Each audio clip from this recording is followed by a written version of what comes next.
Vamos a dar inicio a la clase número 2. En esta clase vamos a ver la estructura y función del sistema nervioso, el potencial de acción, la distribución de los nervios, la integración sensitivo-motora, las bases neuromusculares del movimiento, la unión neuromuscular, el arco reflejo, el uso neuromuscular y las adaptaciones neuromusculares. Empezando con el sistema nervioso, entonces aquí podemos ver la estructura básica de una neurona. Existen distintos tipos de neuronas de acuerdo a la función y el lugar donde están ubicados, pero en general todo es un núcleo, un cuerpo celular, las dendritas, el axón, las vainas de mielina, las células de Schwann, los nódulos de Rambier y las terminales axónicas. La idea es que ellas forman entre sí una red compleja uniéndose dendritas con axones. El sistema nervioso lo podemos dividir en dos: sistema nervioso central, sistema nervioso periférico. En el sistema nervioso central vamos a tener el cerebro y la médula espinal, es decir, todo lo que está en la línea media. Y el sistema nervioso periférico, que tendrá una parte sensorial y una parte motora. La sensorial se divide en el sistema nervioso somático y el sistema nervioso visceral, y la motora también tiene una parte somática y una parte autónoma. Acá podemos ver entonces en moradito las partes del sistema nervioso central, el cerebro, la médula espinal, hasta las porciones bajas del área lumbar y sacra, y tenemos el sistema nervioso periférico, que son todas estas raíces o terminales de color amarillo, desde la cabeza hasta los pies. Eso incluye los pares craneales, los nervios espinales y aquellas que pertenecen a los órganos de los sentidos. La médula espinal entonces sale a partir del encéfalo y llega hasta las porciones bajas de la columna lumbosacra y transmite las señales hacia y desde el encéfalo, gobernando también los reflejos.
Entonces, aquí tenemos más o menos cómo actúa el sistema nervioso cuando recibe un estímulo, por ejemplo, una candela, un fuego que nos quema, ¿verdad?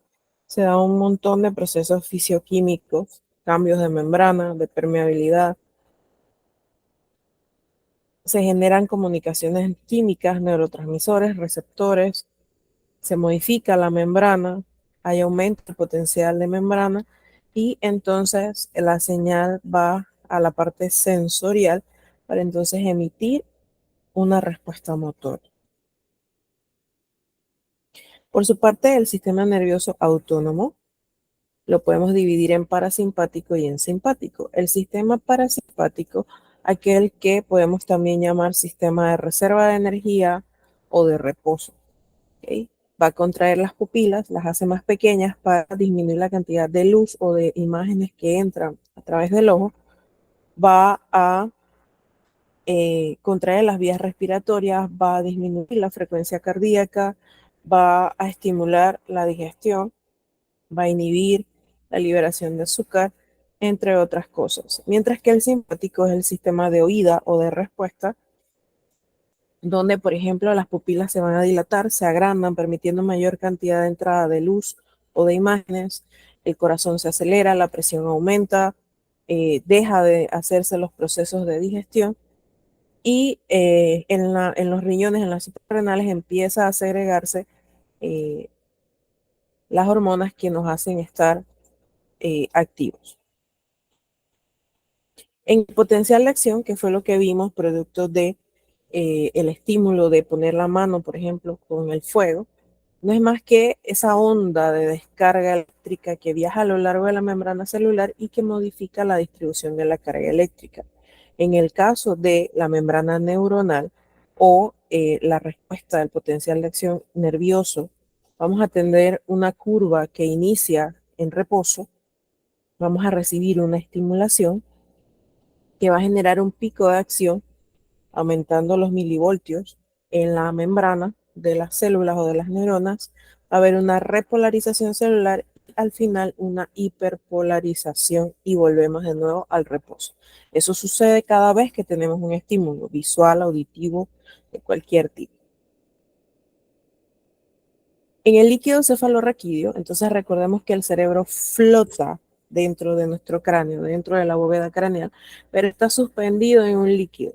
Este líquido tiene funciones de amortiguación, es decir, que si tenemos un accidente de tránsito y tenemos ese efecto de ir hacia adelante y hacia atrás, o una caída cuando nos vamos completamente hacia atrás, nuestro cerebro no va a chocar directamente con los huesos, sino que va a moverse en un líquido y es posible que sí se choque contra los huesos de la bóveda craneal, pero la idea es que el golpe sea menos dañino. Además que en ese líquido entonces corren los nutrientes necesarios para las células nerviosas. Este líquido se produce en los plexos coroides y viaja a través de los ventrículos hasta la cisterna magna, se renueva cada 4 o 5 veces al día, es decir, cada 6 horas, y rodea completamente el encéfalo, incluyendo la médula espinal hasta sus porciones inferiores, como les mencioné, lumbosacras. Y vuelta y regresa, y es un ciclo constante. Vamos a tener sensibilidad somática, es decir, aquellos mecanismos que recogen la información sensorial de todo el cuerpo y eso va a viajar desde las raíces dorsales de los nervios espinales, pasa por la médula espinal y llega hasta el encéfalo o sistema nervioso central, donde se va a procesar la información percibida. Esta sensibilidad somática puede ser superficial, es decir, como que nuestro cuerpo se da cuenta del entorno que lo rodea. Podemos percibir dolor superficial, cambios de temperatura, tacto grueso, tacto fino, ¿verdad? De localización o identificación y también de grafía espesa. Tenemos la sensibilidad somática profunda que nace en tejidos profundos por debajo de la piel y tenemos una parte consciente y una parte inconsciente. La parte inconsciente pues mantiene el tono muscular, que es lo que les mencionaba, que es la estructura propia de los músculos que se mantienen firmes, más no rígidos. Hay un equilibrio constante y se da la coordinación de los movimientos. Eso es algo que si usted le dice a su pie que se mueva, el pie no se va a mover porque usted le diga. O sea, eso es un proceso natural y automático que hace el cerebro.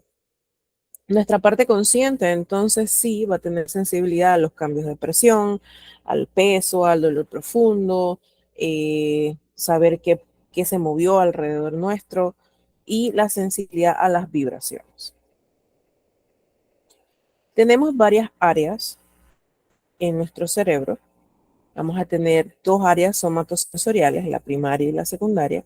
Vamos a tener una corteza primaria motora, que más adelante vamos a seguir describiendo. Y en estas áreas somatosensoriales se,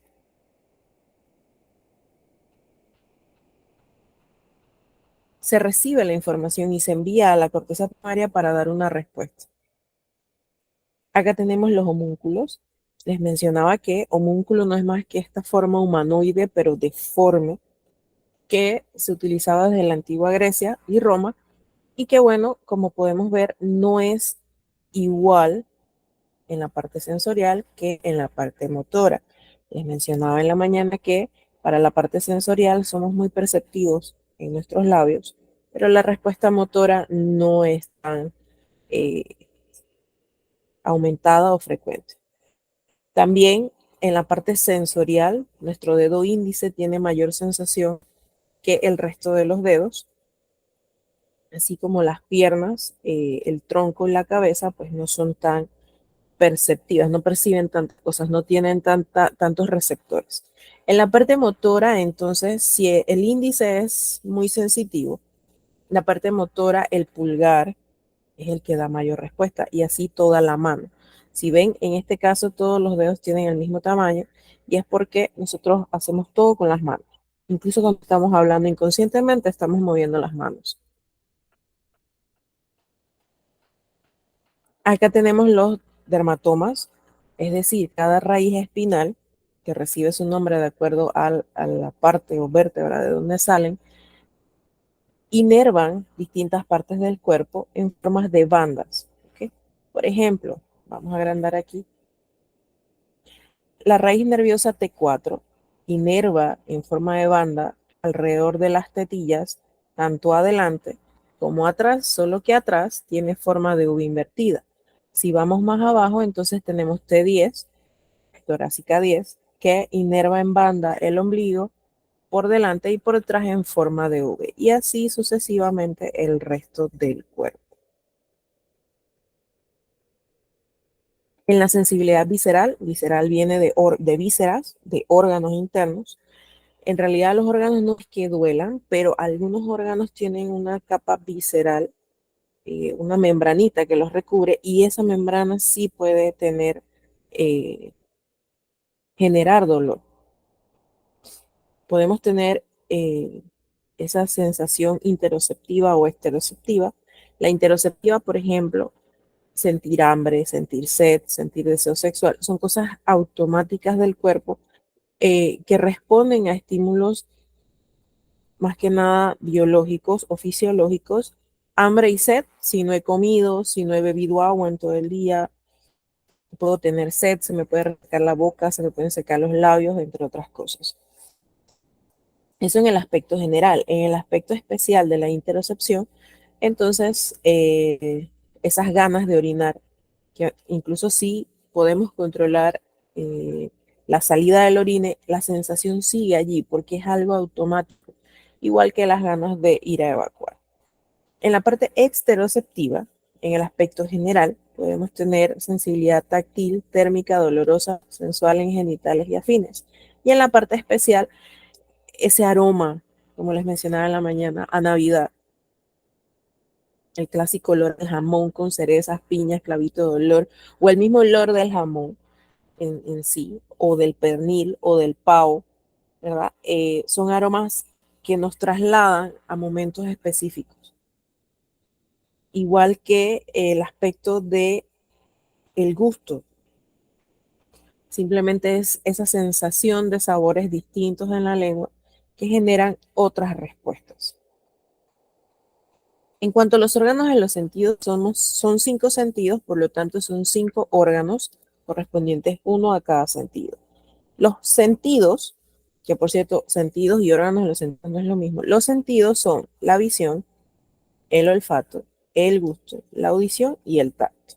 Y los órganos de los sentidos correspondientes serían los ojos, los oídos, la piel, la lengua y la nariz.